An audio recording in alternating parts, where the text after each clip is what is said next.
Good morning all of you. आज का जो हमारा वीडियो है उस वीडियो में हम लेकर आए हैं थॉर्नडाइक के सीखने के नियम, और उन नियम में भी हम बात करेंगे आज मुख्य नियमों के बारे में कि थॉर्नडाइक ने सीखने के 3 मुख्य नियम कौन कौन से बताए। चलिए हम ज़्यादा समय नहीं लेते और सीधे चलते हैं क्योंकि ये टॉपिक बहुत इम्पोर्टेंट है और आरपीएससी के द्वारा जो भी कंपटीशन एग्ज़ाम कंडक्ट कराए जाते हैं उनमें बहुत बार पूछा जा चुका है। तो चलिए सीधे बात करते हैं हम मुख्य नियमों के बारे में कि थॉर्नडाइक मुख्य नियमों के बारे में क्या कहते हैं। मुख्य नियमों में सबसे पहले नियम की हम बात करते हैं जिसको हम बोलते हैं तत्परता का नियम। तत्परता के नियम का दूसरा नाम मानसिक तत्परता का नियम भी है। अब क्या होता है मानसिक तत्परता का मतलब?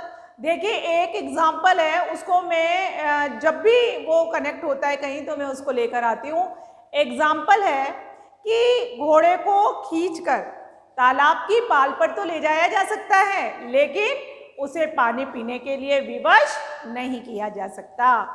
इस उदाहरण से ये बात हमें समझ में आती है कि यदि व्यक्ति, छात्र, विद्यार्थी अधिगम करता, इट मीन्स यदि मानसिक रूप से तत्पर नहीं है तो आप उससे कोई भी कार्य नहीं करवा सकते। अर्थात छात्र का, अधिगमकर्ता का मानसिक रूप से तत्पर होना बहुत बहुत जरूरी है। आप विवश नहीं कर सकते, आप उसे बाध्य नहीं कर सकते। तो ये जो एग्जाम्पल है घोड़े को तालाब पर खींच के ले आने वाला, ये बहुत बार एग्जाम में पूछा जा चुका है। चलिए ये किस तथ्य पर आधारित है? ये जो नियम है तत्परता का नियम, ये किस तथ्य पर आधारित है? तो वो कहते हैं, थॉर्नडाइक का मत है, थॉर्नडाइक का ये मानना है कि एक संवाहक इकाई होती है, व्यवहार करने की, सीखने की एक संवाहक इकाई होती है और इस इकाई के द्वारा ही उत्तेजना, उद्दीपक में और अनुक्रिया में संबंध स्थापित हो जाता है। यदि लगता है यदि वो जो किया गया व्यवहार है उससे जो प्राप्ति हो रही है वो आनंददायक है, कष्टदायक है, ये निर्भर करता है दोनों के संबंध पर, उद्दीपक और अनुक्रिया के संबंध पर। यदि कष्टदायक होती है तो व्यक्ति नहीं करना चाहता, वो झुंझला जाता है, उसमें चिड़चिड़ाहट आ जाती है, वो परेशान हो जाता है, उसे कष्ट होता है, उसे दुख होता है, उसे अनुभव, ऐसा कड़वा अनुभव होता है। और यदि आनंद देता है तो वो उसे करना चाहता है, मतलब मानसिक रूप से तत्पर हो जाता है। और तत्परता का मतलब है उसकी रुचि उसमें बन जाती है, वो मानसिक रूप से सीखने के लिए ललायित रहता है। तो अब हम कह रहे हैं कि हमारा ये जो सिद्धांत है तत्परता का सिद्धांत, उसका कक्षा शिक्षण में क्या उपयोग है। चलिए हम चलते हैं व्हाइट बोर्ड की ओर और देखते हैं कक्षा शिक्षण में इसका क्या उपयोग है। तो सबसे पहले ये जो तत्परता का नियम है वो ये कहता है बालक को कक्ष में जब भी शिक्षक के द्वारा नवीन ज्ञान दिया जाता है, कोई सा भी नवीन ज्ञान उसे दिया जाए तो उस नवीन ज्ञान को पूर्व ज्ञान से जोड़ देना चाहिए। मतलब प्रीवियस के जो अनुभव हैं, प्रीवियस जो नॉलेज है वो हमेशा नए ज्ञान से रिलेटेड होनी चाहिए, कर देनी चाहिए, नहीं होगी तब भी उसे कर देना चाहिए। तो देखिए यहाँ लिखा हुआ है नवीन ज्ञान देने से पूर्व छात्रों को मानसिक रूप से नए ज्ञान के लिए तैयार कर देना चाहिए। ये कक्षा शिक्षण में उपयोग है इसका। फिर दूसरा देखेंगे, कक्षा शिक्षण जब भी आप करेंगे, ये मानसिक तत्परता वाला नियम है। आप चाहते हैं अधिगम प्रभावी हो जाए, अच्छा हो जाए, स्थायी हो जाए, रोचक हो जाए, बच्चा पढ़ ले, अनुशासनहीनता की, लापरवाही की, काम न करके लाने की, गृह कार्य न करना, कोई समस्या आपके सामने नहीं आए, आप जो भी बच्चे को आत्मसात कराना चाहते हैं, ग्रहण कराना चाहते हैं, वो तुरंत कर ले। तो इसके लिए थॉर्नडाइक का जो ये मुख्य नियम है ये काम आएगा। कैसे काम आएगा? देखिए कक्षा शिक्षण में दूसरा उपयोग कि कक्षा शिक्षण से पूर्व छात्रों की रुचि, अभिरुचि, अभियोग्यताओं, व्यक्तिगत विभिन्नताओं और मानसिक योग्यताओं आदि का हमें पूर्व ज्ञान हो जाना चाहिए या हमें ज्ञान प्राप्त कर लेना चाहिए। तो जब भी हम शिक्षण कार्य करेंगे तो उनके अनुसार हम शिक्षण विधियों का, अपने जो भी हम प्रकरण पढ़ाने वाले हैं उसकी कठिनाई स्तर का हम पता लगा लेंगे और उसके अनुसार हम लेसन डिलीवर करेंगे, अपना जो कंटेंट है उसको डिलीवर करेंगे। देखिए यहाँ पर लिखा हुआ है। फिर देखेंगे हमेशा क्या करना चाहिए, तो वो क्या बता रहा है कि बालकों में जब भी आप कोई नया ज्ञान देना चाहें तो क्या करें, उस ज्ञान के प्रति बालकों में एक जिज्ञासा उत्पन्न होनी चाहिए। तो ये जिज्ञासा उत्पन्न करने का काम भी एक शिक्षक के द्वारा किया जा सकता है और उसे ये करना चाहिए। क्यों? क्योंकि अगर वो बच्चा जिज्ञासा उसमें उत्पन्न हो जाएगी, यदि वो जिज्ञासु हो जाएगा तो वो बहुत जल्दी से उस ज्ञान को आत्मसात कर लेगा। तो हम बात कर रहे थे कक्षा शिक्षण में उपयोग की। फिर देखेंगे, कहते हैं कि मानसिक तत्परता तथा सीखने की जो रुचि होती है, यहाँ पर मैंने लिखा हुआ है, वो कैसे करें भाई? मानसिक तत्परता कैसे उत्पन्न करेंगे? अब बच्चे का विषय में, पढ़ाई में, किसी पर्टिकुलर सब्जेक्ट में, मैथ्स है, गणित है, साइंस है, सोशल साइंस है, इसमें कैसे रुचि कैसे उत्पन्न करें, मानसिक तत्पर कैसे करें उसी के लिए? तो कहते हैं कि एक शिक्षक को अच्छी से अच्छी शिक्षण विधियां अपनानी चाहिए। यदि वो बहुत अच्छी से अच्छी शिक्षण विधियां अपनाता है, उनके मानसिक स्तर के अनुकूल, उनकी व्यक्तिगत विभिन्नता के अनुसार, उनकी क्रॉनिकल एज के अनुसार, उस कंटेंट के, विषय सामग्री के स्वरूप के अनुसार, तो आप देखेंगे बच्चे की रुचि भी जागृत हो जाएगी और वो मानसिक रूप से तत्पर भी हो जाएगा। अब फिर देखेंगे, यहाँ पर हम बात कर रहे हैं कि कभी भी छात्र को, विद्यार्थी को, छोटे बालक को, किसी को भी जो भी अधिगम करता है, चाहे वो विद्यार्थी हो, स्कूल का हो, कॉलेज का हो, बहुत छोटा बालक हो, जो कभी भी अधिगमकर्ता को कुछ भी सीखने के लिए बाध्य नहीं करना चाहिए। क्योंकि यदि हम बाध्य करते हैं तो उसे कष्टदायक अनुभूति होती है, तो वो कष्टदायक अनुभूति सीखने में अवरोध उत्पन्न करती है, बाधा उत्पन्न करती है, उसके लिए वो विषय, वो व्यक्ति अरुचिकर हो जाता है। तो कभी भी हमें ऐसा नहीं करना चाहिए। ये जो सिद्धांत है तत्परता का, जो नियम पढ़ रहे हैं हम थॉर्नडाइक के सिद्धांत के अंतर्गत, मुख्य नियमों के अंतर्गत पहला नियम पढ़ रहे हैं हम तत्परता का नियम, जिसको दूसरा कोई अन्य नाम है तो वो है मानसिक तत्परता का नियम, इससे इसको बुलाया जा सकता है। चलिए बात करते हैं थॉर्नडाइक के संबंधवाद के सिद्धांत के दूसरे नियम की, और दूसरा नियम है अभ्यास का नियम। अभ्यास का नियम थॉर्नडाइक के इस मत पर आधारित है कि अभ्यास हमेशा व्यक्ति को पूर्णता की ओर ले जाता है। तो कैसे ले जाता है? देखिए, एक है, मैंने लिखा नहीं है क्योंकि ये बहुत इन जनरल है, सबको याद है ये बात, मैं आपको दोहराती हूँ, यहाँ पर बताती हूँ कि practice makes a man perfect, अभ्यास व्यक्ति को पूर्ण बनाता है। फिर देखिए एक उदाहरण, करत करत अभ्यास के जड़मती होत जान। आपने पढ़ा है कि रसरी आवत जात पर सिल पर पड़त निशान। कठोर कुएं की जो पत्थर होता है उस पर भी लगातार जब रस्सियों से पानी खींचा जाता है तो वो रस्सियां उस कठोर पत्थर पर भी निशान डाल देती हैं। इसका मतलब इस दोहे के माध्यम से हमें क्या समझाया जा रहा है कि लगातार अभ्यास करने पर हम लगातार क्या कर सकते हैं? उस विषय में, उस कार्य में, उस प्रशिक्षण में दक्षता हासिल कर सकते हैं, पूर्णता हासिल कर लेते हैं। हमारी मांसपेशियां उस कार्य को करने में दक्ष हो जाती हैं और हमें समय कम लगता है। फिर देखिए, फिर हम बात कर रहे हैं इसी अभ्यास के नियम की, और जो ये अभ्यास का नियम है उसको हमने दो भागों में बांटा है। कौन कौन से दो भागों में बांटा है? उपयोग का नियम और अनुपयोग का नियम। तो देखिए, उपयोग का नियम किस मत पर आधारित है? तो यहाँ पर कहते हैं कि जिस भी विषय का, जिस भी कार्य का, किसी भी विषय वस्तु को, कंटेंट को, व्यवहार को, घटना को, किसी पाठ को, किसी विषय को यदि बार बार दोहराया जाता है, लगातार उसे अभ्यास में लाया जाता है, तो आप देखेंगे वो सीखा हुआ ज्ञान जो है वो स्थायी हो जाता है, पूर्ण हो जाता है, सीख जाती है, मांसपेशियां दक्ष हो जाती हैं। अब देखिए, धोनी के लिए क्रिकेट खेलने का अभ्यास, वो लगातार क्रिकेट खेलने का अभ्यास करते हैं। कौन सी बॉल पर कैसा उनका बैट काम करेगा वो तुरंत उन्हें समझ में आ जाता है, तो वो अभ्यास से क्या हो जाती है? पूर्णता आ जाती है। फिर हम बात करते हैं, ये हमने बात की थी यूज वाले रूल की, अब हम बात करते हैं डिसयूज रूल की, अनुपयोग वाले नियम की। अब कहते हैं कि अनुपयोग का नियम क्या होता है?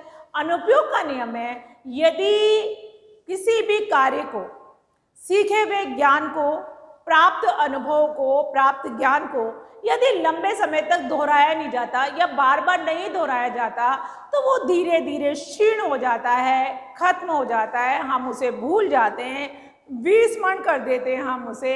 जैसे धोनी के द्वारा फुटबॉल खेलने का प्रयास। अब फुटबॉल वो शौक पे खेलते हैं, अपने आनंद के लिए खेलते हैं, टाइम पास के लिए खेलते हैं, तो वो उसके नियम और बहुत सारी बातें क्या हो जाती है, क्योंकि वो लगातार नहीं खेलते तो हम उसे क्या कर देते हैं, भूल जाते हैं। तो अभ्यास का जो नियम है उसके दो उपभाग हैं। पहला भाग है उपयोग का और दूसरा भाग है अनुपयोग का। चलिए अब हम बात करते हैं अभ्यास के नियम के कक्षा शिक्षण में उपयोग की। कहते हैं कि बालक को लगातार अभ्यास किया जाए, बार बार अभ्यास करवाया जाए, उससे अभ्यास करने के लिए कहा जाए, प्रैक्टिस करने के लिए कहा जाए। तो अभ्यास दो प्रकार से आप करवा सकते हैं, मौखिक अभिव्यक्ति के द्वारा, लिखित अभिव्यक्ति के द्वारा।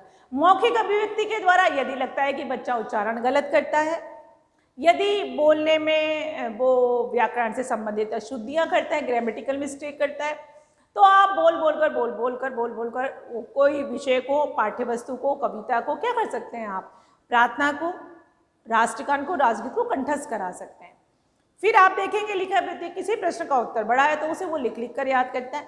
यदि उसका हस्तलेख अच्छा नहीं है तो सुलेख दे देकर लगातार जब हम प्रयास करते हैं तो हम क्या हो जाते हैं, उसमें दक्ष हो जाते हैं।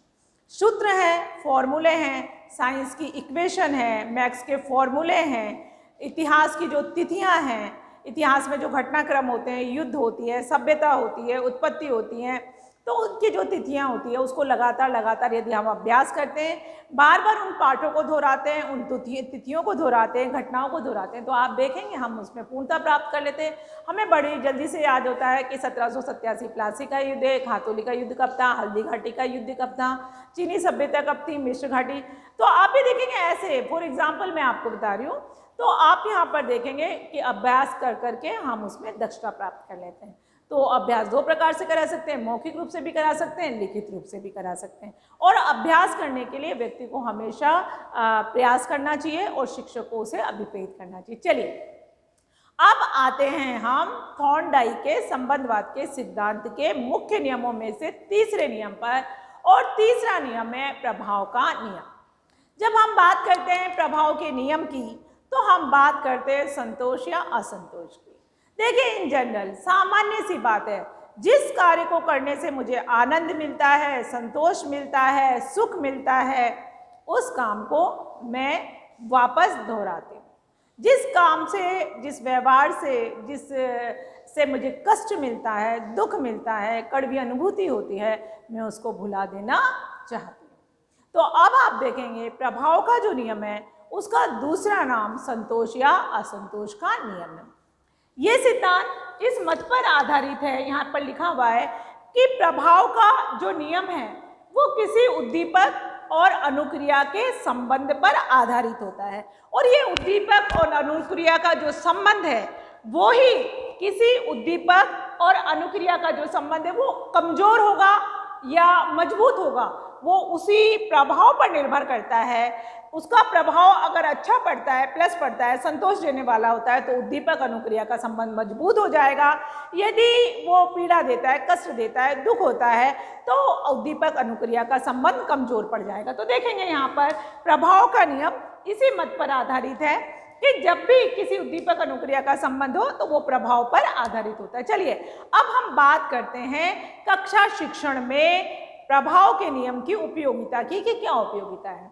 तो हमेशा इस बात का एक शिक्षक को ध्यान में रखना चाहिए। क्या ध्यान में रखना चाहिए? हमेशा बालक को कुछ भी नया सीखने के लिए, अच्छा कार्य करने के लिए, किसी विषय वस्तु को कंठस्थ करने के लिए, बुरी आदत को छोड़ने के लिए हमेशा प्रेरित और प्रोत्साहित करना चाहिए।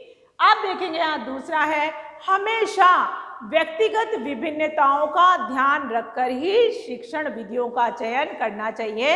हमेशा एक शिक्षक को, अच्छे शिक्षक को व्यक्तिगत विभिन्नताओं का ध्यान रखना चाहिए। यदि वो व्यक्तिगत विभिन्नताओं का ध्यान रखता है तो आप देखेंगे उसी के अनुसार वो अपनी शिक्षण विधियों को अपना सकता है। हमेशा, अब तीसरा कक्षा शिक्षण में क्या उपयोग है इसका, हमेशा शिक्षण विधियों में विभिन्नता होनी चाहिए। यह एक शिक्षक को लगातार विभिन्न तरह की शिक्षण विधियों का कक्षा शिक्षण में उपयोग करना चाहिए। फिर देखेंगे हम यहाँ बात करें, हमेशा शिक्षण विधियाँ आकर्षक होनी चाहिए, रोचक होनी चाहिए, जिससे छात्र अधिगमकर्ता अधिक से अधिक अधिगम कर ले। फिर हम बात करें यहाँ पर, अब एक शिक्षक का ऐसा प्रयास होना चाहिए, ऐसी कोशिश होनी चाहिए कि वो छात्रों को जो भी अधिगम कर रहा है वो छात्र वो उससे उसको संतोष मिले, उसको खुशी हो, उसको शिक्षण आनंदमय लगे, आनंद देने वाला लगे, उसको शिक्षण विद्या आनंद देने वाली लगे, उसे लगे कि अरे मैं तो बड़ा जल्दी सीख लिया, मेरा बड़ा विषय है।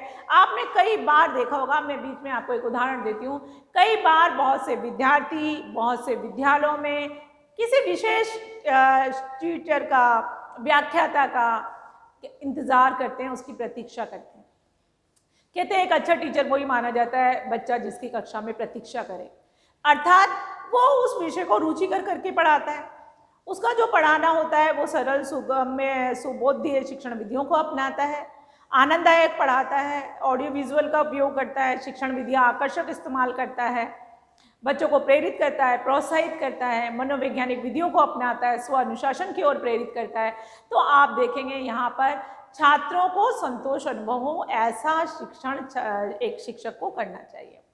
कभी भी इस बात का शिक्षक को विशेष ध्यान देना चाहिए, कभी भी छात्रों को डांटे डपटाए नहीं, उसका उनकी इच्छाओं का, उनके पूछे गए प्रश्नों का दमन न करे। यदि इस तरह का कार्य होता है तो छात्रों में अध्यापक के प्रति, विषय के प्रति, विद्यालय के प्रति एक नकारात्मक दृष्टिकोण बन जाता है, हीन ग्रंथियाँ उत्पन्न हो जाती हैं जो नहीं होनी चाहिए, जो उसमें निराशा का भाव उत्पन्न कर देती है, उसमें नकारात्मकता लेकर आती है, फिर उससे संबंधित सामान्य बीमारियां उत्पन्न होने लगती है, मानसिक बीमारियां। तो हमारी कोशिश होनी चाहिए कि ये जो थॉर्नडाइक ने तत्परता का नियम, अभ्यास का नियम और प्रभाव का जो नियम बनाया है, उसको जब भी हम कक्षा शिक्षण में उपयोग में लें तो ये उपयोग के हमने बात की है कि कक्षा शिक्षण में इस तरह से हम इसको उपयोग ले सकते हैं। फिर जब हम अपना अगला वीडियो बनाएंगे उसमें बात करेंगे थॉर्नडाइक के सीखने के नियमों के अंतर्गत गौड़ नियमों की, कि गौड़ नियम क्या होते हैं। बहुत बहुत धन्यवाद।